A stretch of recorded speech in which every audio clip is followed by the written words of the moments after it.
사무엘상 28장 1절, 6절, 7절, 10절, 13절입니다.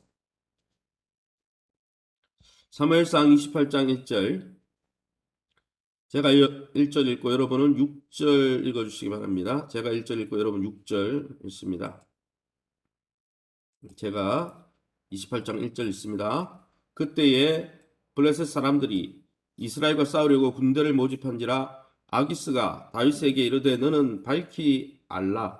너와 내 사람들이 나와 함께 나가서 군대에 참가할 것이니라. 6절입니다.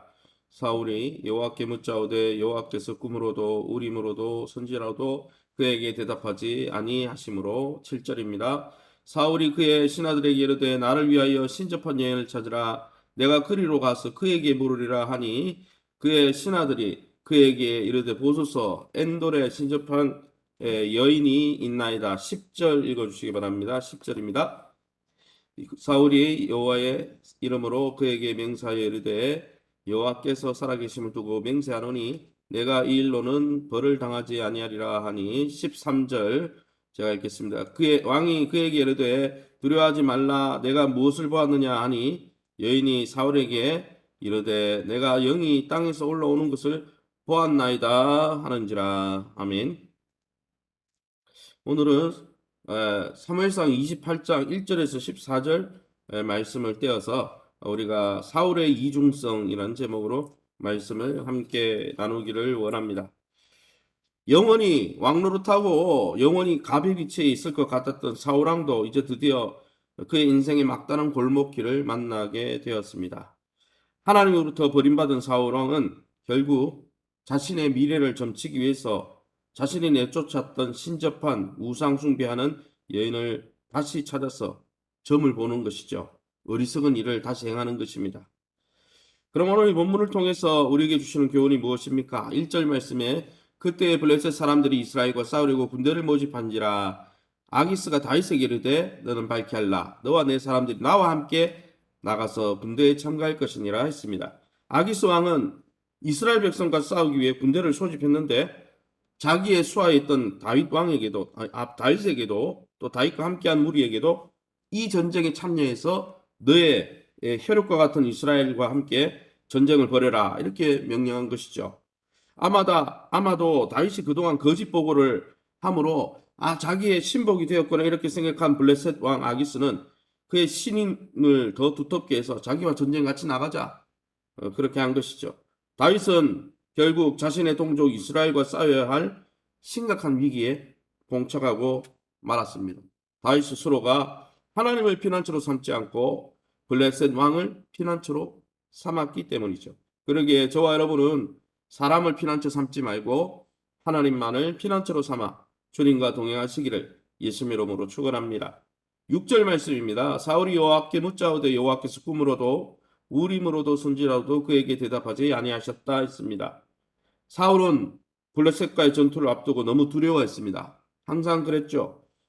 그래서 전쟁에 어떻게 하나님이 함께 하실 건지 물었지만 하나님께서는 어떤 방법으로도 이 사울에게 대답하지 않으셨다는 것이죠. 침묵하셨다는 거예요. 그 이유가 무엇입니까?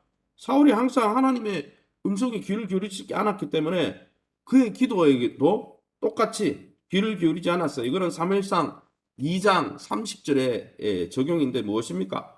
내가 나를 존중히 여기는 자, 내가 나의 음성에 귀를 기울이는 자에게 내가 그 사람을 존중히 여기고 나를 경멸히 여기는 자, 엘리 제사장처럼 하나님의 음성을 하나님의 뜻을 알고도 자기 아들들을 금하지 아니하고 사울왕처럼 하나님의 뜻이 아니라고 그러는데 자기 멋대로 아말렉 재산을 남겨가지고 이것은 제사하기 위함이었다고 말하고 이렇게 하나님 음성을 한평생 듣지 않았던 이 사울왕을 하나님도 네가 나를 그렇게 경멸하는데 나도 너 경멸히 여기겠다. 그리고 응답을 하지 않으신 것이죠. 하나님은 우리가 위급할 때 위기 때만 찾는 비상탈출구가 아니라는 거예요. 하나님은 우리의 왕으로 모시고 우리를 주인으로 모셔야 될 정말 인격을 가진 분이고 천하 만민 온 우주를 통치하는 두려워해야 될 분이라는 것이죠. 사랑하는 성도 여러분, 매일의 삶 속에서 하나님과의 인격적인 만남과 교제와 또 그 하나님의 통치 앞에 우리 자신을 처복종시키고 순종하고 협력하지 않으면 하나님의 음성을 들을 수 없는 것입니다. 저와 여러분은 매 시냇가에 심은 나무처럼 주야로 주의 말씀에 귀를 기울이고 순복함으로 하나님의 뜻 앞에 30배, 60배, 100배로 하나님 기뻐하는 열매를 맺는, 또 하나님이 항상 소통하시는 다윗과 같은 인물들 다 되시기를 예수님 이름으로 축원합니다. 7절 말씀입니다. 사울이 그의 신하들에게 이르되 나를 위하여 신접한 여인을 찾으라. 내가 그리로 가서 그에게 물으리라. 사울은 하나님을 등지고 하나님의 응답이 없으니까 이제 점치는 여인을 찾아갑니다. 그죠? 예전에 한때 의정부에 점치는 곳이 얼마나 많은지 몰라요. 지금은 뭐 많이 사라졌지만은. 어쨌든 이렇게 점치는 곳에 찾아갔습니다. 그는 사무엘이 죽자 신접한 자와 박수, 무당 이런 사람들을 사무엘이 죽는 모습을 보면서 이제는 사무엘 뜻대로 살아야겠다 그러고 다 이스라엘 밖으로 내쫓았어요. 잘했죠?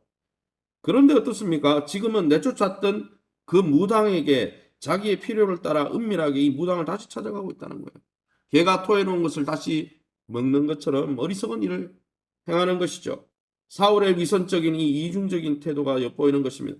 겉으로는 하나님의 뜻을 행하는 것처럼 과장했지만 사실 속으로는 은밀하게 죄와 불의를 자행하고 있지는 않습니까?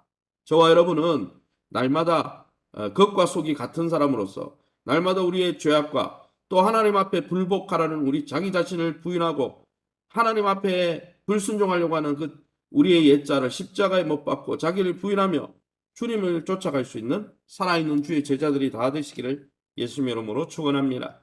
10절 말씀입니다. 사울이 여호와의 이름으로 그에게 맹세하여 이르되 여호와의 살아계심을 두고 맹세하노니 내가 이 일로는 벌을 당하지 아니하리라.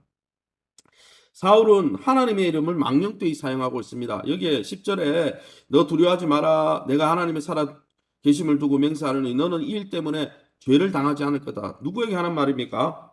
무당에게 하는 말이에요.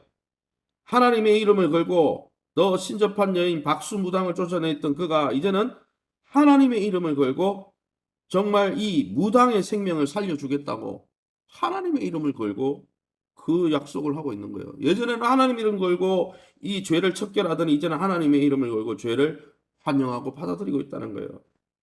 여러분, 죄를 먹고 마시는데 하나님 이름을 사용하면 안 되는 거죠. 사랑하는 성도 여러분, 우리는 하나님이 금지하신 일들에 대해서, 성경에 나오는 하나님이 금한 일들에 대해서 괜찮아 그거는 하나님의 이름으로 복을 불러올 거야, 이렇게 거짓 선지자들이 이야기하는 것처럼 거짓 선지자들이 그런 이야기를 하죠. 괜찮아 다 잘 돼.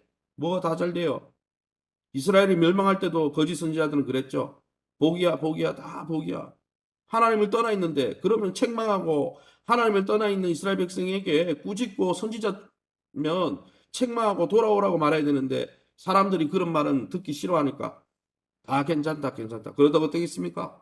남유다 땅이 망하고 예루살렘 성전이 다 부서지고 포로로 70년 끌려가고 나라도 없이 방황하며 살았지 않습니까? 그렇게 사랑하는 성도 여러분, 하나님이 금한 일들에 대해서는 그것이 하나님의 뜻이 아님을 스스로 증명하고 그것을 선포하는 우리의 삶이 되시기를 예수님 이름으로 축원합니다. 마지막으로 13절에 왕이 그에게 이르되 두려워하지 말라. 내가 무엇을 보았나 하니 여인이 사울에게 이르되 내가 영이 땅에서 올라오는 것을 보았나이다.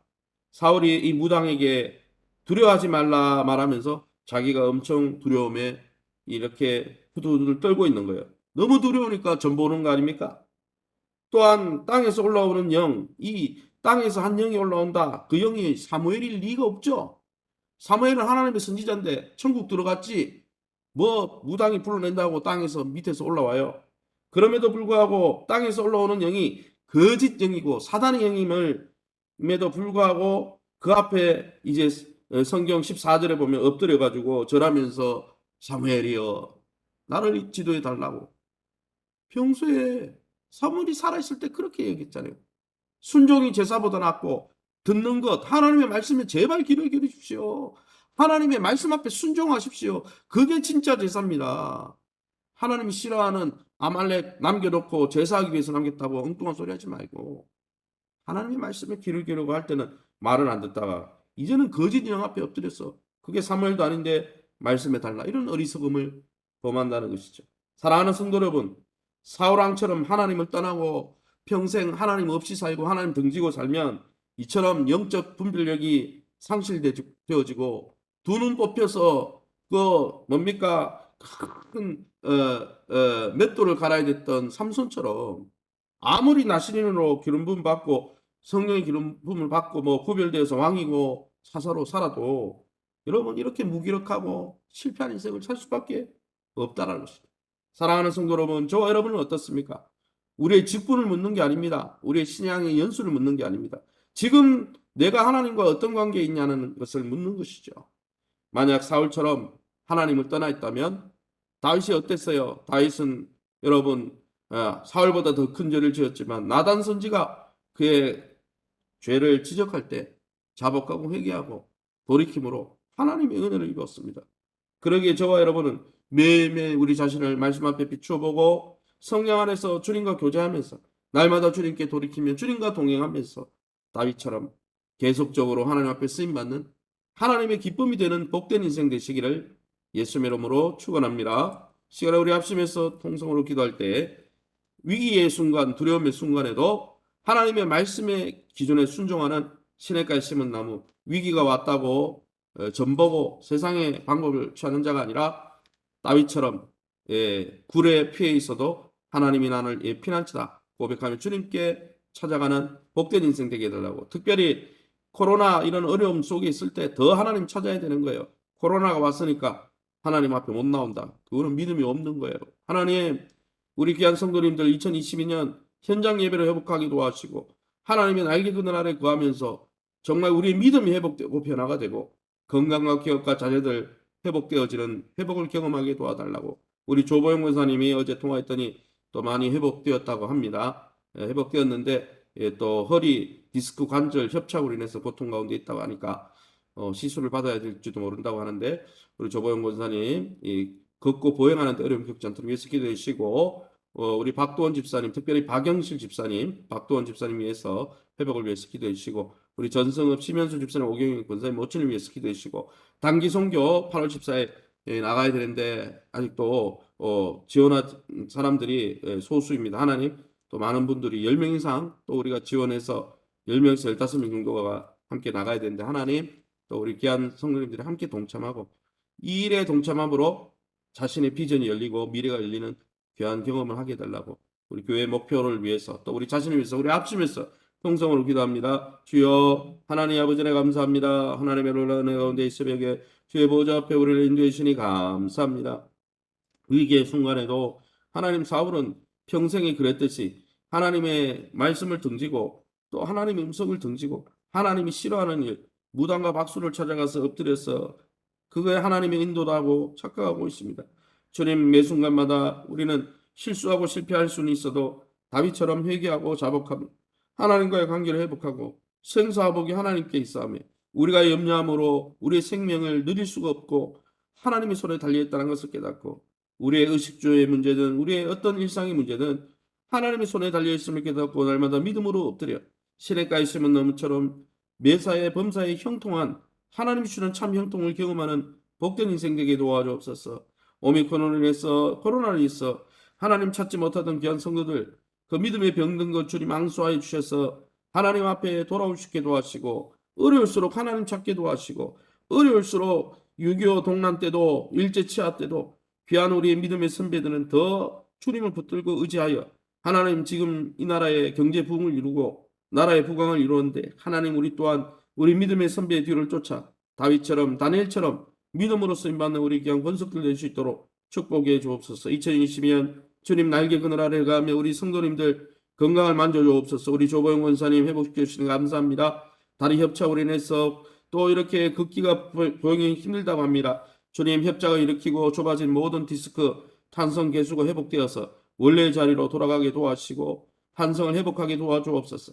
또 반돈 집사님, 박용진 선생님, 또 하나님 종양 제거로 인해서 또 하나님 이렇게 코로나 후유증으로 인해서 고통 가운데 있습니다. 그 열병이 떨어지게 하시고 면역력이 회복되게 도와주시고 살이 차오르게 하시고 강건해지게 도와주시며 우리 전성은 집사님, 윤미숙 권사님, 또 우리 심현수 집사님 모친과 오경영 권사님 모친과 연세 웬만한 우리 권사님들 주님 피문 손으로 어루만져 주셔서 깨끗게 하여 주옵소서. 우리 귀한 다음 주 또에 있는 우리 상담전도 하나님 이 목일동에 잘 정착이 되어지고 또 하나님 아버지여 지역기관에 또 하나님 상담으로 상담 연구 시설을 통해서 하나님 우리가 복음을 잘 증가할 수 있도록 인도하여 주시고 우리 교회가 하나님 디딤돌이 될 수 있도록 축복해 주옵소서. 단기 선교를 놓고 기도하고 있습니다. 하나님 이미 가겠다고 결심한 분들 마음이 좌로나 우로나 흔들리지 않게 하시고 먼저 그 나라와 그 의를 위해서 하나님 결단할 때 물질도 주시고 환경도 열어주시고 건강도 생명싸게 보호하여 주시며 특별히 함께 해야 될 귀한 영혼들 하나님 마음을 움직여 주시고 결심케 하여 주셔서 먼저 그 나라와 그 의를 위해서 인생을 절약하며 시간을 아껴 또 물질을 아껴 투자하며 나갈 때 나머지는 덤으로 하나님께서 판공비를 주시고 우리의 삶의 환경을 축복하시는 놀라운 은혜를 경험하는 아버지 아내가 될 수 있도록 축복하시고 이 일에 함께 동참하는 우리 온 교회가 될 수 있도록 구령의 열정에 불타오르는 교회 될 수 있도록 축복해 주옵소서. 이 새벽에 주의 보좌 앞에 나와 기도하는 귀한 성도님들 하나님 믿음 주시면 감사합니다. 하나님 믿음 따라서 하나님의 선하심과 인자하심을 경험하는 복된 이 새벽 될 수 있도록 주여 우리를 긍휼히 여겨 주옵소서. 모든 영광 하나님께 돌려드리며 예수 이름으로 기도합니다. 아멘. 하늘에 계신 우리 아버지여 이름이 거룩히 여김을 받으시오며 나라의 마옵시며 뜻이 하늘에서 이룬 것 같이 땅에서도 이루어지이다. 오늘날 우리에게 일용할 양식을 주옵시고 우리가 우리에게 죄진 자를 사하여 준 것 같이 우리 죄를 사하여 주옵시고 우리를 시험에 들게 하지 마옵시고 다만 악에서 구하옵소서. 대개 나라와 군세 영광이 아버지께 영원히 싸움나이다. 아멘. 다음 주 목요일 8시에 우리가 목일동에 주민자치위원들과 함께 제가 SQ 상담 또 공개 세미나를 하고 또 이걸 통해서 복음을 전하는 또 전초 작업을 하려고 합니다. 위에서 기도해 주시고 목일동의 사역으로 잘 자리매김할 수 있도록 교회 사역이라 그러면 요즘은요 교회라면은 막 전절머리를 치니까 뭐 교회가 잘못된 것 아니지만은 우리가 목일동 사역으로 이렇게 진행하려고 합니다. 여러분 기도해 주시고 사단이 방해하지 않도록 주님께서 위해서 기도해 주시고 특별히 우리 태국 단기 선교와 여름 선교학교 사역을 이제 준비해 가야 될 때가 됐습니다. 수고하는 교사들 또 이 일에 함께 협력하는 우리 온 교우들이 되어서 먼저 그 나라와 그 일을 힘쓰면서 주님 주신 기쁨으로 충만하게 해달라고 여러분 자신과 교회를 위해서 또 이 나라를 위해서 자유롭게 기도하시고 돌아가시기 바랍니다.